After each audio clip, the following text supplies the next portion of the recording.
Welcome to On Sports, the battle for the Turnpike. I'm Chris Tsakonas. And I'm Lisa Marie Falbo. We've got a great show coming up as we get you set for the big New York Giants versus Philadelphia Eagles playoff game. And we'll start with the Philadelphia Eagles. They've taken a major step this season, going from a 9-8 team that earned the final playoff spot in the NFC to the top team in the conference at 14-3. They owe a lot of their success to quarterback Jalen Hurts. In his third season with the Eagles, he's thrown for a career-high 3,700 yards and 22 touchdowns. That production has earned him a 14-1 record as the Eagles starter. Now Hurts looks to continue that strong run of play into a winner-go-home game against their bitter rivals up the Turnpike. And I think regardless of what they've done, I think they've done it well. Whether they're playing man coverage, they do that well. Whether they're playing zone coverage, they play that well. So I think for us, it's just on us executing versus them. I think at this point in the season, I think that's what it's all about, just execution and just doing your job the best. So it's on both sides.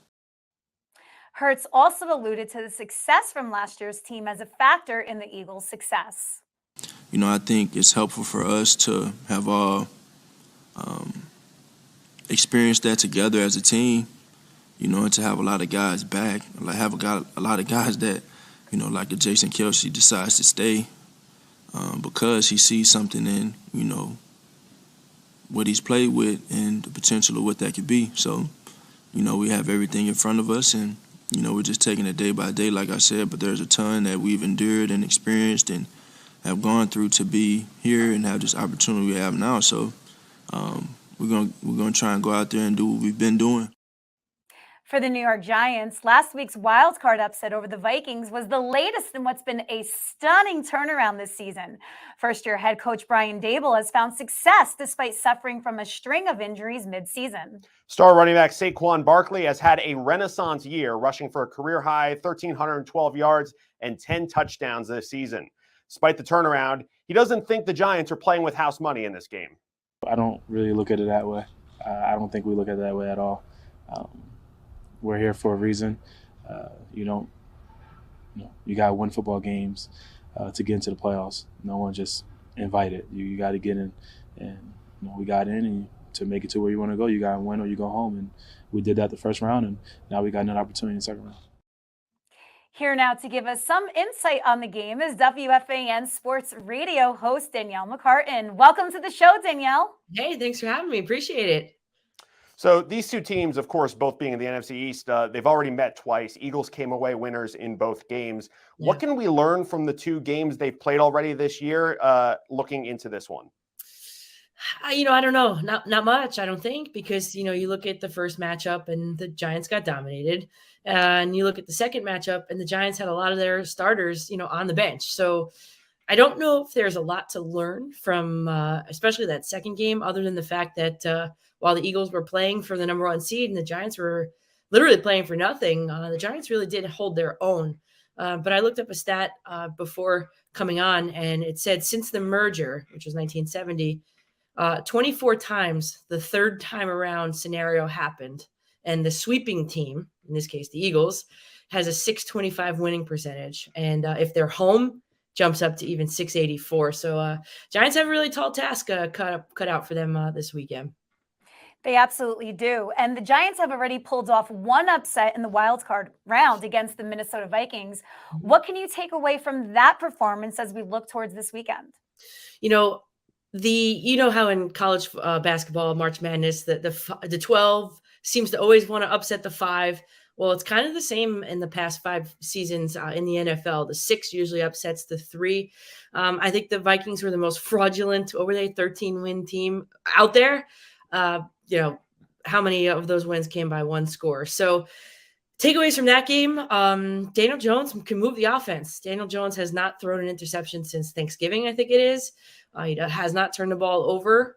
Now that I say that, of course, he's going to throw 15 picks on Saturday night. But takeaways from that, the wide receivers, Saquon didn't really, get the ball too much in his hands as a runner. So that means the wide receivers really did step up for the Giants. And that, to me, has been, kind of the Achilles heel for this team, throughout the season. You've got Sterling Shepard as wide receiver 1, and he's 8th in the league in dropped passes, which is a lot. So the wide receiver stepped up. Isaiah Hodgins, I think, has 5 touchdowns in his past 6 games. So we'll see. The one thing coming out of that game, though, is Azeez Ojulari, the quad injury. He was limited to practice all week. He's officially listed as questionable.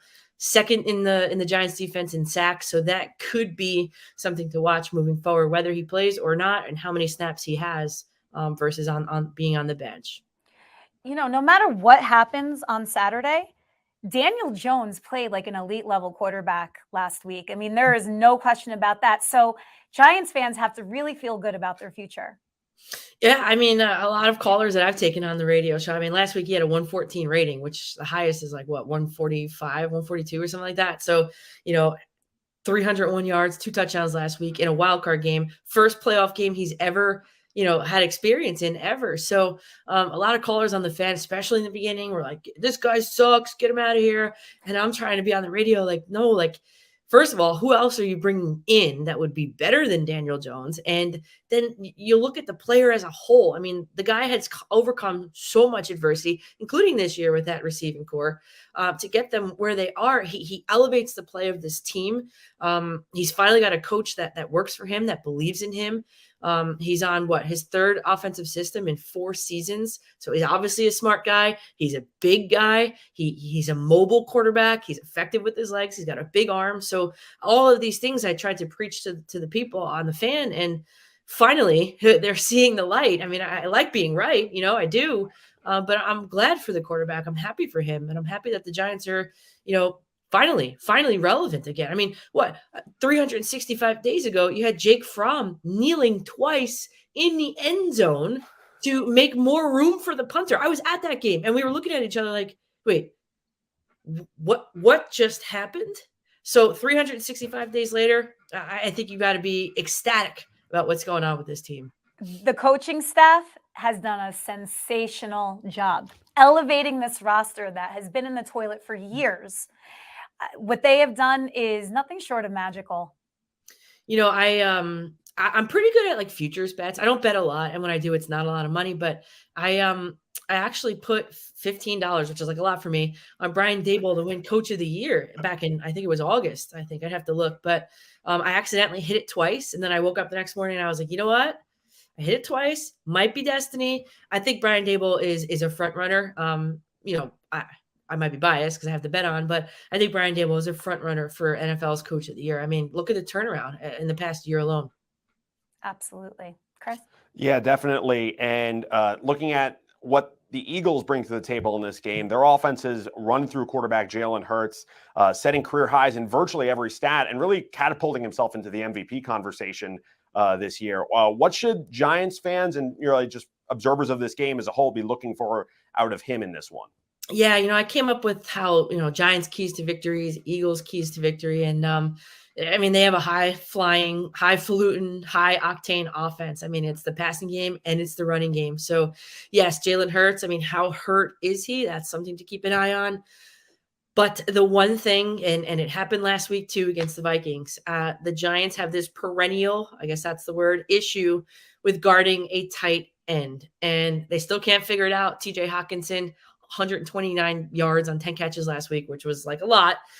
And then you've got Dallas Goedert for the Eagles. So I think Dallas Goedert's going to have a huge game for this team. I think even bigger than people are, reading into this game, because the Giants just can't seem to cover the tight end. And, it's going to be a dogfight. I mean, it's going to be, in my opinion, a ground game. These two teams are among the worst in the league, both of them defense-wise, of guarding against a running quarterback. So that's the Eagles and the Giants. So I think it's going to be a quick game. I'm on after it, so that's pretty good. But it's going to be a quick game. It's going to be a one of those ones where it's a ground and pound game, control the clock, and whoever controls this clock is going to win this game, whether that be Saquon and Daniel Jones or whether that be Jalen Hurts and their slew of running backs 1 through 3 on that depth chart. Okay, Danielle, you got to give us a prediction. Oh, I'm conflicted because I run these mathematical models and I'm a stat person. So the math is telling me Eagles 28, Giants 21 is what it's telling me. And I'm sitting here and I'm like, oh man, like I can't pick the Eagles. So I looked at special teams. The Giants have the better kicker in 3 facets of the game: field goal percentage, percentage over 50 yards and longest field goal in this season. So I'm taking the Giants by a field goal. The mathematical models can't measure heart. The Giants are doing it our way. Giants 27, Eagles 24.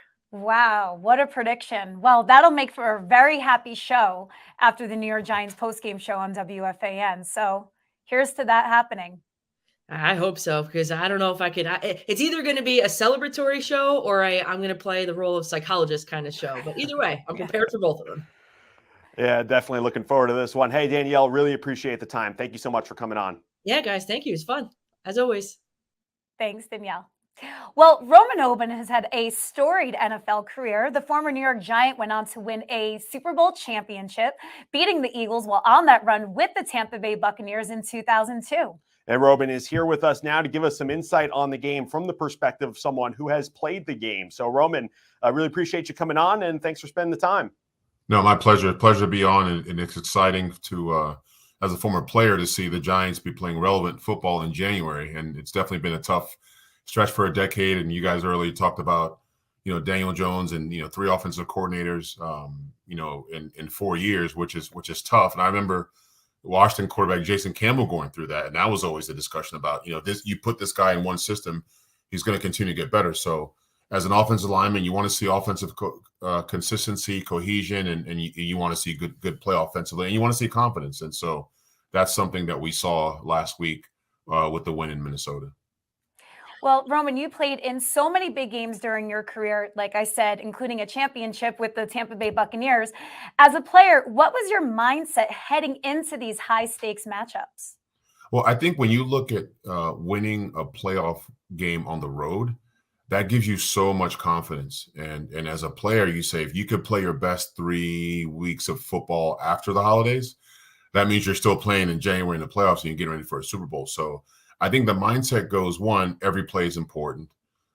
Every tip ball, everything that bad can happen, you just don't want it to happen. As an offensive lineman, you don't want to give up a sack on the road and the crowd noise and all those things. But I think you just narrow in and focus, because it's like Monday Night Football times 10. Everyone's watching, from your high school coach to everyone in between, your old neighborhood, and you just want to do well, and you don't want to let the team down. So, and again, the ramifications of moving on to the next week, one step closer to the Super Bowl, all those things are always important.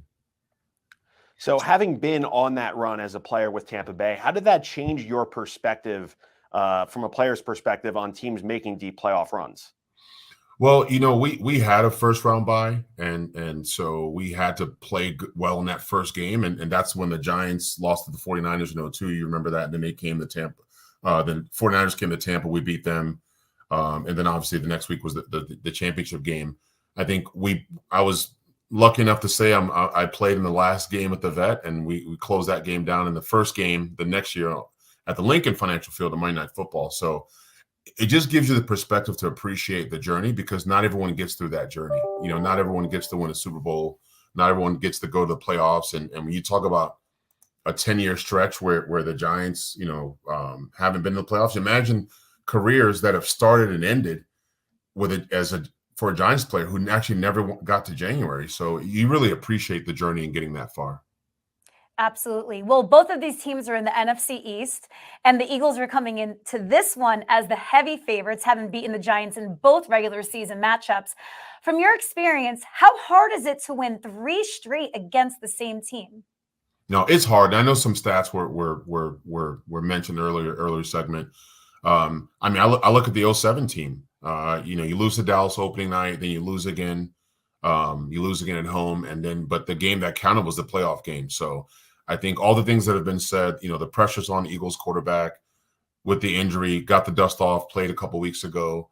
But the pressure's on them to win because they're the target. And I don't know if they've been in that position. I would say Daniel Jones has been in that position. The Giants have been in that position, having to change the culture, having to change the attitude. And like I said, when you win the playoff game on the road as a wild card team, you can beat anybody. And I think the Giants have put themselves in a position, again, playing the best football at the best time of the year, going into a familiar foe. They're not flying across the country by any means, or a 6-hour flight or anything, crazy just biologically. I mean, it's a regional game. It's like a North versus South kind of, when you look at New Jersey and South Jersey versus North Jersey with the Giants and the Eagles fans. But It's just an exciting matchup, and it's great for television. And I definitely think the Giants are prepared. It's no longer a 6-playing one. It's 2 teams playing each other, and who plays the best is going to be one step closer to the Super Bowl. Yeah, and that battle for Jersey, the battle for the Turnpike, we like to call it, certainly an added factor, adding a little more juice to this one. While you were with the Giants, you had to play the Vikings in the wild card round, and Minnesota pulled that one out in overtime to advance in the playoffs. As an ex-Giant, how did it feel watching New York come up with the win against the Vikings this time? It was great. I mean, I'll run into John Randall or some of those old Vikings guys back then, Chris Carter, and all we talk about is that '97 playoff game. But again, as a former Giant on that team, the emotions of, I mean, I couldn't even drive by Route 3 without getting emotional for like a month because we lost a playoff game in that stadium. Every time you drove by the stadium, you're like, man, we should still be playing. But again, I was happy to see them win last week. That time was difficult. That was my first year as a starter. And honestly, if you look at the records back then, that was the first year of like a 9-game stretch that the Giants never lost to the Eagles. So I'd never lost to the Eagles as a starter, never. And so I think from '97 to '01, the Giants played. And then obviously with the Coughlin years, it was 500 at the Link. And then it's been kind of lopsided. I think the Giants are only 6-15 with their only win at the Link was, I think, 10 years ago, 2013 or so. So I think it's good. Sometimes, the history and the stats are where they are, but the beauty is you wake up tomorrow morning and these players and this team is going to make their own history, despite what the stats say and what the records have been in that stadium or Giants versus Eagles. So I'm really looking forward to watching it for those reasons. Roman, before we let you go, do you have a prediction you want to give? I hate making predictions. I predict that whoever turns the ball over the least will be victorious. So everyone does a proverbial 24-17, score, but I just protect the football, don't turn it over, and win it in the fourth quarter. And I think the Giants are capable of doing that. All right, Roman. Well, thank you so much for spending a few moments with us. All right. Thank you so much. Enjoy the weekend. Thank you. Such a great perspective as a former player to just sort of give us that vantage point ahead of such a big game. It's always valuable. Absolutely. Well, with all the attention on the game up and down the Garden State, sports bars are gearing up for Saturday night. One of them joins us now. Jim Filler is the owner of Dad's Bar and Grill in Lumberton, New Jersey. Welcome to the show, Jim. Hello. How's your day going? Our day's going great. Thanks for coming on. Thank you. So, Dad's Bar and Grill is going to be the spot for the game. We have more than 40 televisions. We have 3 big screens, stadium-sized big screens, so it feels as if like you're at the game. Love to hear it. Yeah. So just give us the quick overview. What are your plans for the game on Saturday night? Definitely going to be here. Definitely going to be eating half off wings and horns. It's going to be all the way, and that special is going all the way to the Super Bowl. Now, I'm shocked to see that somebody is in a Philly bar with a Daniel Jones jersey on. I don't know how many of those you're going to see on Saturday night. I mean, I don't know. What would the reaction be walking in with one of those? I work here, but I always make the one bar a Giants bar. Oh, okay. And then I make all the Eagles fans go on the other side. So you do have a good representation of New York Giants fans, 100%. even all the way in You would deep be South surprised. Philly. All right. At times we're outnumbered. Yeah. Yeah, and I was going to say, I mean, this is sort of the rare combo. Of course, you guys had that Super Bowl run a few years back with the Eagles going all the way. But, this is unique in the sense that you've got this bitter divisional rivalry in a win-and-go-home NFL playoff game. So this has to be up there with some of the big games you've had at the bar over the years. Oh, Absolutely. yeah. This is the biggest we've ever had. Food, beer, football. Nobody argues too bad. In the best playoff rivalry of all time. We're going to do shots for each team every time somebody scores or messes up. Green tea shots when the Eagles score, and then blue Gatorade shots for when the Giants. Yeah. All right, that's a lot of fun. What drink specials and food specials do you have going on besides the shots? We're doing half off wings and horns. That's going to go all the way to the Super Bowl.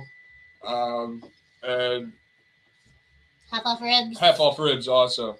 The green tea shots for the Eagles, and then the blue Gatorades for the Giants. I mean, I'll And then sign we up have for it. we have entertainment. We're gonna have karaoke in one of the bars, and then in the other bar we're gonna have a DJ also. So it's gonna be a lot of moving parts, a lot of things going on at once. It sounds like you have a big place with all of these separate bars. How many Yeah. people can you fit in Dad's? Around Like 300, right? 350 people. We have 3 different bars, so you get 3 different rooms for 3 different vibes you can choose from. The tiki bar is going to be neutral zone. Yeah. All right. Well, before we let you go, we have to ask all of our guests today, what is your prediction on this game? Giants, 100%. I'm doing it's gonna be the Eagles. We're gonna win 28-9. That is completely ridiculous. That's not going to happen. Eagles 28-9. I'm going 27, like 17. Who wins? What do you think? Okay. Hey, you can come down there for a comedy show as well with you two. Yeah. You guys are great. Oh yeah. Got it. Go Giants. Go Birds. All right. Where can people find out more about Dad's? Where do we find you on the web? On our website, dadsbarandgrill.com. Also, we're on all social media platforms. It's at Dad's Bar and Grill. Well, we really appreciate you guys spending a few minutes with us. Thanks so much for coming on. Thank you. All right, now I'm just hungry for ribs. Yeah. Like if we could just fast forward to that'll be good for me. Exactly. But you know what? When a game is this high stress, I can't eat. I pace. No. I'm nervous. I don't know. Well, you're not a fan of either of these teams. No, so I'm not. You don't have like high stake. I'm sitting in Jetland. We had a lot of high stake games this year, Yeah. though. So Well- I in a way, I can understand. Yeah. Well, in the spirit of being neutral, I'm not going to say who I'm a big fan of, but everyone knows who I'm absolutely rooting for. But I'm going to have a viewing party with family, and it's not fun though. These games are not fun because you're sweating the whole time. You're nervous. You're shaking, and we'll just see how it all shakes out. Yeah, definitely. And I mean, one thing is for sure: the entire Garden State, whether Giant fan, Eagle fan, Jet fan, on looking while the other two teams in the state are doing battle. It doesn't matter. Everyone's going to be locked into this game on a Saturday night, so it's going to be a lot of fun to watch. And 2 high-level football teams playing some of their best football at the right time. I mean, does it get any better than that? No, it doesn't. And you know what I thought is really cute? I'm going to be there.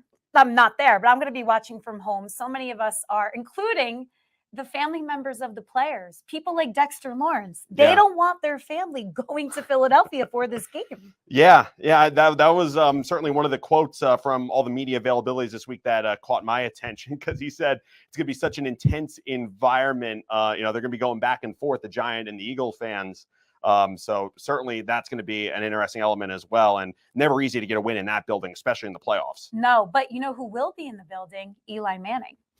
Oh. Eli Manning said he vowed he would never step foot into that stadium again, but this is such a momentous occasion for his team, so he's going there in person to support. Okay, I mean, if there's a game to break that vow, break that trend, I mean, this is it pretty much. All right. Well, before we leave, Chris, prediction. Okay. I feel like there's something different about this Giants team. I remember watching the last time they went on that deep run, ended up beating Tom Brady in the Super Bowl. And in some ways it was very similar. They were the underdogs in a lot of the games they played, a similarly constructed team.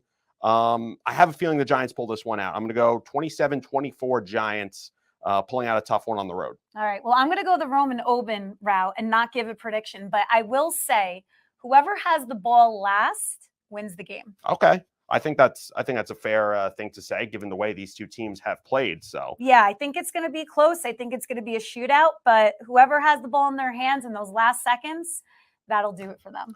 Yeah, for sure. And that'll do it for us here on this special edition of On Sports. I'm Chris Tsakonas. And I'm Lisa Marie Falbo. Maybe we'll see you back here next week.